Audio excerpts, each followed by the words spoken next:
Assalamualaikum student. This is the lecture of class 6, 17 July 2020. Day is Friday. Maths chapter 8 introduction मैं आपको complete करवा चुकी थी. ठीक है, तो आज हम एक्सरसाइज शुरू करेंगे. Exercise 8A. एक्सरसाइज 8A से जितने पहले इंट्रोडक्शन थी, स्टेटमेंट, ओपन स्टेटमेंट और close and true and false and sentence, term वगैरह, कोफिशिएंट, ये सब मैं आपको करा चुकी थी. अब हम इसके एक्सरसाइज स्टार्ट करेंगे. आज एक्सरसाइज इंशाल्लाह कोशिश करते हैं कि कंप्लीट एक्सरसाइज हो जाए. पेज 122 से और पेज 123 पे ये एक्सरसाइज है. क्वेश्चन नंबर 1 जो है आप बुक पे कर सकते हैं, ये बुक वर्क है. क्वेश्चन नंबर 2 से हम ऑनवर्ड करेंगे कॉपी पे. ये चलो स्टार्ट करते हैं, बिस्मिल्लाह करते हैं, अपने काम को शुरू करते हैं. कहते हैं question number 1, exercise 8A. Question number 1, are the following statements are true, false और ओपन. हमें पता है कि ट्रू कौन सी होती है, फॉल्स कौन सी होती है, ओपन कौन सी होती है. ट्रू जिसे पढ़ के आपको पता चल जाए कि हाँ ये ट्रू है. फॉल्स जिसे पढ़ के आपको पता चल जाए कि हाँ ये फॉल्स है. ओपन जिसका पता ही ना हो कि ये ट्रू है या फॉल्स है, मालूम नहीं होता, तो उसको हम ओपन स्टेटमेंट कहते हैं. ठीक है, अब ये क्वेश्चन नंबर 1 का फर्स्ट पार्ट देखें. 0 is a whole number. 0 is a whole number. Whole number कहाँ से स्टार्ट होते हैं? 0, 1, 2, 3 एंड सो ऑन. ठीक है, तो 0 इज़ अ होल नंबर. जी, 0 इज़ अ होल नंबर, तो ये ट्रू हो गया. सेकंड देखें, 5 + 9 इज़ इक्वल टू 18 - 5. 5 + 9 करें कितना बना? 14. 18 - 5 करें तो 13. 14 इज़ इक्वल टू 13? नो. तो 14 और 13 इक्वल नहीं है, तो ये फॉल्स हो गया. 2 is the only even prime. Yes, 2 is the only even prime है. इसके अलावा जितने भी प्राइम नंबर हैं उसमें 2 शामिल नहीं है. और ये देखें 4 वाले में 17 is a natural number. Yes, 17 is a natural number. 1, 2, 3, 4, 5 क्या है? नेचुरल नंबर है, तो उसमें 17 भी आता है. ओके, ये देखें, ये कहता है कि 7 multiply blank is equal to 21 when blank is 4. अब ये इसको हम ओपन नहीं कह सकते क्योंकि ब्लैंक की वैल्यू गिवन है. अगर ब्लैंक की वैल्यू गिवन ना होती तो हम इसको ओपन कह देते हैं. यानी सिर्फ ये यहाँ तक गिवन होता, यहाँ तक. ठीक है, यहाँ तक गिवन होता, ये व्हेन ना होता, बस ये होता 17 multiply blank is equal to 21, तो ये हमारे पास ओपन होता है. लेकिन ये ओपन नहीं है क्योंकि इन्होंने आगे कंडीशन दी हुई है. कहते हैं ज़रा ब्लैंक की जगह 4 डालो. 4 डाला, 4 को मल्टीप्लाई किया 7 से, कितना आया? 28 आया. और इस साइड पे है 21, तो 28 is equal to 21. No, this is false. अब ज़रा आ जाएँ 6 पे. कहते हैं 4 ब्रैकेट में है 5. जब ब्रैकेट में चीज़ आ जाती है तो इट्स मीन मल्टीप्लिकेशन है. ब्रैकेट मीन मल्टीप्लिकेशन, तो 4 × 5 20 हो जाएगा. और यहाँ पे क्या लिखा हुआ है? 45. तो 20 is not equal to 45, so it is also false. आगे है 5x + 5 is equal to 10 when x is equal to 1. x की जगह 1 लिखें, 1 लिखा. 1 × 5 5, 5 + 5 10, तो दोनों साइड पे 10 आ गया. इसका मतलब है कि ये ट्रू है. आगे देखें 12 + 3. 12 + 3 या 3 + 12 सेम हो गए. ये भी 15 है और ये भी 15 है, तो ये भी ट्रू हो गया. आगे चलते हैं. ये क्या कहते हैं? 0.5. 0.5 इज़ इक्वल टू 1/5. 0.5 को सॉल्व करते हैं. यहाँ उड़ गया और ये 1 लग गया और 0 लग गया. 5 × 5 5 2, तो 1/2 आ गया. 1/2 और यहाँ है 1/5, तो दोनों सेम नहीं हैं, सो दिस इज़ फॉल्स. ठीक है, अब ये था question number 1. Come to question number 2.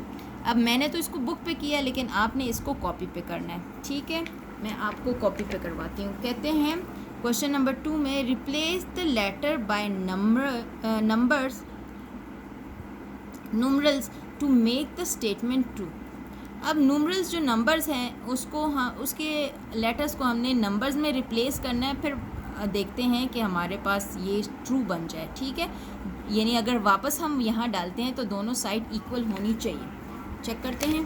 देखें क्वेश्चन नंबर 2 का first part. x plus 2 is equal to 9। सबसे पहले तो हम इस x की वैल्यू फाइंड करते हैं। x को यहीं छोड़ते हैं, 2 को मूव करके दूसरी साइड पे ले जाते हैं। 2 यहाँ पे प्लस हो रहा है तो दूसरी साइड पे जाके माइनस हो जाएगा। 9 माइनस 2 इज़ इक्वल टू 7। 7 आ गया तो 7 को ज़रा यहाँ डालें तो देखें कि क्या आता है। 7 plus 2 is equal to 9। 9 is equal to 9, तो इसका मतलब है ट्रू हो गया। सेकेंड पार्ट देखें, 9 minus p is equal to 2।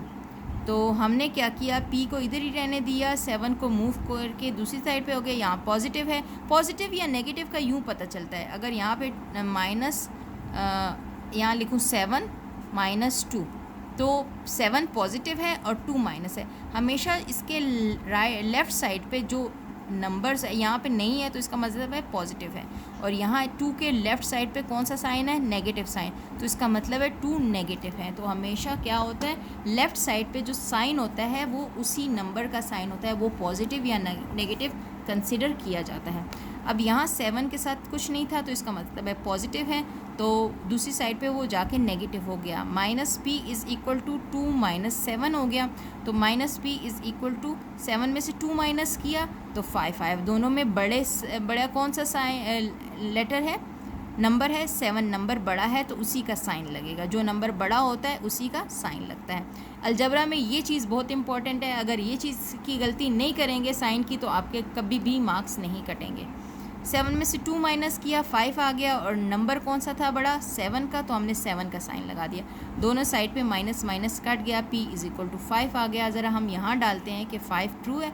7 minus 5 is equal to 2, 7 में से ये आ गया 2, तो इसका मतलब है ये ठीक है हमारा। अब ये देखें 3y is equal to 15। 3y is equal to 15, y को इधर ही रहने दिया, 3 इसके साथ मल्टीप्लाई हो रहा है, दूसरी साइड पे जाके डिवाइड होगा, 3 1 ज़ा 3, 3 5, y इज़ इक्वल टू 5 आ गया। अब ज़रा मैं यहाँ पे डालूँ 3 मल्टीप्लाई 5 इज़ इक्वल टू 15, तो 15 इज़ इक्वल टू 15, यानी ये ठीक है। अब ज़रा इसका फोर्थ पार्ट पे आ जाएं, 45 divided by x is equal to 5, तो इसको मैं यूँ लिख सकती हूँ, हाँ जी मैं लिख सकती हूँ, क्रॉस मल्टीप्लाई कर दिया और ये आ गया 9 इज़ इक्वल टू x। यहाँ पे डालते हैं हम 9, 45 divided by 9 is equal to 5, 45 divided by 9 is equal to 5, तो 5 इज़ इक्वल टू 5, यानी ये ठीक है। तो हमने क्वेश्चन नंबर 2 भी कर लिया, देख लें कैसे किया हमने, ठीक है। चेक ज़रूर कर लिया करें आखिर में कि आपका ठीक आ रहा है या नहीं आ रहा। अब आ जाएं क्वेश्चन नंबर 3 पे। क्वेश्चन नंबर 3 देखने में अच्छा है, इजी है, लेकिन थोड़ा सा ट्रिकी है। ट्रिकी का मतलब ये नहीं कि आता ही नहीं है, भाई बड़ा आसान सा है, थोड़ा सा ट्रिकी है, थोड़ा सा सोचना पड़ेगा आपको, अंग्रेज़ी पे बड़ा ध्यान देना पड़ेगा कि वो क्या कह रहे हैं। अब देखिए क्वेश्चन नंबर 3 कहते हैं write the following as algebraic expression, write the following as algebraic expression. ये तो इंग्लिश में लिखा हुआ है, जो ऊपर इसके क्वेश्चन लिखा हुआ है ना 7 minus p is equal to 2, ये अलजेब्रिक एक्सप्रेशन है, ठीक है। तो इसको हमने उस फॉर्म में लिखना है। अब यहाँ लिखा हुआ है the sum of p and q। Sum का क्या मतलब है, प्लस, p एंड q का सम, यानी p और q को ऐड करो, सम करो, प्लस करो। तो हमने क्या किया, ये देखें, the sum of p and q, p plus q, ठीक, इतनी सी चीज़ लिखनी है। The difference of a and b, the difference of a and b। Sum में मैंने p और q को ये नहीं लिखा, चाहे ये भी लिख लो आप या ये भी लिख लो, क्योंकि ऐड करने में कोई फ़र्क नहीं होता, कोई भी पहले आ जाए कोई फ़र्क नहीं पड़ता, लेकिन डिफरेंस में फ़र्क पड़ता है। इन्होंने कहा है the difference of a and b, तो क्या मैं a माइनस b लिखूँ या b माइनस a लिखूँ, लेकिन साथ में इन्होंने हमारी आसानी के लिए लिख दिया when a is greater than b। अब a is greater than b है तो क्या होगा, a माइनस b हो जाएगा, ये देख लें, a माइनस b हो गया। आगे क्या कहते हैं, 2/3, ये 2/3 क्या होता है, 2/3 ये चीज़ है, ठीक है। 2/3 ऑफ क्या होता है, ऑफ का मतलब है मल्टीप्लिकेशन। x क्या होता है, x का मतलब है x एडेड टू, ये ऐड हुआ है कहाँ पर, टू वाई, ये y में ऐड हुआ है, y इसमें नहीं ऐड हुआ, ये y में ऐड हुआ है, तो यहाँ पर शुरू में आ जाएगा, ठीक है, यानी कि y में ये ऐड हो रहा है, एडेड टू y। एक मिनट, यहाँ पे 2 मिसिंग था तो मैंने लिख दिया, कहते हैं 2/3 of x added to 2y, यानी कि 2/3 ऑफ x को आपने कहाँ ऐड करना है, 2y में ऐड करना है, तो मैंने 2y लिखा, 2y में ऐड किया 2/3 ऑफ x। अगर x ऑफ की जगह मैं मल्टीप्लिकेशन नहीं भी लिखती तो डजेंट मैटर, मैं यूँ भी डायरेक्ट लिख सकती हूँ। आप इसको यूँ भी लिख सकते हो, आप इसको यूँ भी लिख सकते हो, लेकिन मैंने शुरू में आपको बता दिया जो उनकी अंग्रेज़ी है उस पर हमने गौर करना है, अंग्रेज़ी के मुताबिक ये वाला ठीक है, ठीक है। वैसे एडिशन है तो ये भी लिख सकते हैं, लेकिन उन्होंने कहा है कि एडिड टू वाई में ऐड करो, तो इस वजह से हमने 2y में इसको ऐड किया। अब ज़रा इसका 4 पार्ट देखें। The product of m and n, product of m and n added to their sum, add product of m and n क्या होता है, m एंड n का प्रोडक्ट है वो ऐड हुआ है देयर सम में, यानी अपने ही सम में ऐड हुआ है। सम क्या होता है, प्लस, तो देखो इन दोनों को मैंने कहाँ ऐड कर दिया, m प्लस n में, product of m and n था, ऐड हुआ है सम में, m n, चाहे मल्टीप्लिकेशन लगाओ या ना लगाओ, बीच में मल्टीप्लिकेशन होती है, m n plus m plus n, ठीक है, इसको ब्रैकेट में लगाना ज़रूरी है। नेक्स्ट देखें, the difference of 2p and 3q, difference है इनका, यानी ये सब्ट्रैक्ट हो रहे हैं, when 2p is less than 3q, अगर ये इससे छोटा है तो 3q माइनस 2p होगा, देख लें, सही है। 3 times a, 3 times a, 3 times का क्या मतलब होता है, 3 और a है तो 3a हो गया, एडिड, ऐड हुआ है 4 टाइम्स b, 4 टाइम b में ऐड हो गया, 3a प्लस 4b, ठीक है। अब इनको आप स्टेटमेंट को पढ़ोगे तभी आपको क्लियर होता जाएगा। The sum of m and the quotient of n, the sum of n the quotient n divided by 2, ये कोशेंट जो बोला है ना, ये कह रहे हैं जो नेक्स्ट चीज़ है वो डिवीजन में है, quotient divided, quotient of n divided by 2, यानी n डिवाइड हो रहा है 2 पे, और क्या कहता है शुरू में, क्या कह रहा है, the sum of m, m और इनका कोशेंट क्या, sum, the sum of m and quotient, m and quotient, ठीक है। कोशेंट किसका है, n divided by 2, n divided by, quotient है कोई फ्रैक्शन है n डिवाइडेड बाय 2 की। आगे देखें 8th पार्ट इसका, the quotient of a and b, the quotient of a and b का कोशेंट का मतलब है a divided by b, when a is divided by b added to their product, added to their product, ठीक है, ये हमने कर दिया इस तरह। ये वाली चीज़ आप इस तरह भी लिख सकते हो, इस तरह भी मैंने इस तरह करके लिख दिया मैंने, यानी कि इसमें मल्टीप्लिकेशन का साइन नहीं डाला। अब देखो आगे 10 part, 1/3 of x, 1/3 of x, ये आ गया, multiply by difference of x and y, bye difference of x and y when x is greater, x is greater, ये आ गया 1/3 of x multiply by difference of x and y when x is greater than y, तो x minus y होगा, ये देख लें, यहाँ multiplication लिखा है, यहाँ इन्होंने मल्टीप्लिकेशन नहीं लिखा, ये देख लें, क्लियर है, जूम करके देख लेना, स्क्रीनशॉट ले लें ज़रूर। कहते हैं 3/4 of x, 3/4 of x multiply by the difference of p and 2p and 5q when 2p is less than 5q, तो 5q में से माइनस हुआ 2p, तो ये आ गया हमारे पास, देख लें 3/4 4x 5q माइनस 2p। ठीक, अब आ जाए ज़रा इसके क्वेश्चन नंबर 4 पे। ठीक है, second last question of the day. Write down separately the terms of the following algebraic expression. In terms को अलग अलग करके लिखना है। दुनिया में इससे आसान सवाल कोई भी नहीं होगा। ठीक है, ये देख लें, बहुत आसान है। अगर ये आपने गलत किया तो इसका मतलब है आप मिस्टेक बहुत ज़्यादा करते हो। बहुत आसान सवाल है। कहते हैं write down separately the terms of the following algebraic expression. कितने टर्म्स हैं इसमें? 1 2 3 टर्म्स हैं। इसको सेपरेटली लिखो।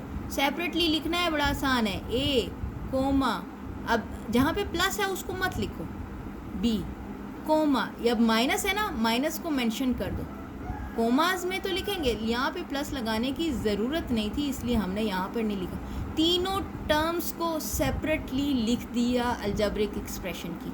बस इसको यूँ करके लिखना है। अब इसके अगले सवाल को देखें, मैं दोनों सवाल इकट्ठे ही करवा रही हूँ। कहते हैं write down algebraic expression whose terms are given. अब उसको अलजेब्रिक एक्सप्रेशन में लिखो। यूँ लिखा हुआ है और इस तरह करके लिखना है। ये लिखा हुआ है a minus 3b and 4c। a minus 3b, यहाँ पे कोमा है ना, 4 है, तो इसका मतलब है पास 4c है। यूँ लिख दिया। बस ये क्वेश्चन नंबर 5 था। ये देख लें, एक दफ़ा मैं आपको करवा भी देती हूँ। पहला क्या है? a plus b minus 2c। a plus b minus 2c, commas लगाए, जहाँ माइनस है उसको कोमास के साथ माइनस भी मेंशन किया। Minus 2xyz minus 3xy plus c, commas में अलग अलग कर दी। जहाँ माइनस था उसको मेंशन किया। अब देखें ABC minus 2FGH minus AF minus BG square minus CH square. 1 2 3 4 5 terms हैं। 1 2 3 4 5, सबके बीच में कोमाज हैं, लेकिन जहाँ माइनस है उसको हमने इग्नोर नहीं करना। ये देखो, ये देखो, ये देखो। ठीक है, अब क्वेश्चन नंबर 5 पे आ जाए। इसको कंबाइन करके लिखना है। देखो सेपरेटली है, कंबाइन कर दिया। ये सेपरेटली है, इनको यहाँ कुछ नहीं था तो प्लस आ गया, कंबाइन कर दिया। ये देखिए, इस कोमास को, एक कोमा को हटाया, माइनस हाफ GT। बहुत आसान था। आप देख लें, एक दफ़ा मैं आपको आज का काम दिखा देती हूँ ताकि आपको प्रॉब्लम ना हो। ये क्वेश्चन नंबर 2 है, 3 है, सॉरी, ये क्वेश्चन नंबर 2 है।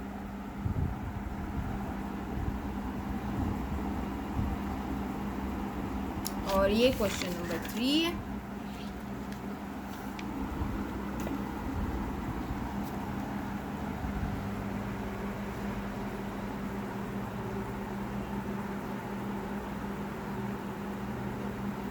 और ये क्वेश्चन नंबर 4 और ये क्वेश्चन नंबर 5। स्क्रीनशॉट लें, जूम करें, देखें इसको। ठीक है, इंशाल्लाह अगले जो हम करेंगे, इंट्रोडक्शन करेंगे 8B से पहले जितनी भी चीज़ है हमारे पास इंट्रोडक्शन मटेरियल, वो हम करेंगे ताकि हमारे जो 8B एक्सरसाइज है वो इजीली हो जाए। 8B आसान है, लेकिन याद रखें बच्चे कि ये एक सवाल उसी वक्त आसान होंगे जब आप साइन की गलती नहीं करोगे। अगर आप साइन की गलती करोगे तो प्रॉब्लम हो जाएगी। बस अब आप अपने काम को बहुत अच्छे से कर लें, ठीक है, ताकि आपको कोई प्रॉब्लम ना हो। और अटेंडेंस भी लगाएं, ठीक है। और वीडियो अच्छी लगती है तो लाइक करें, और अगर कोई प्रॉब्लम है तो कमेंट में मुझे ज़रूर बताएं। मैं आपकी प्रॉब्लम इंशाल्लाह सॉल्व करूँगी। अपना और अपने घर वालों का बहुत ख्याल रखें। Thank you so much. मुझे भी दुआओं में याद रखें। Thank you so much. अल्लाह हाफ़िज़।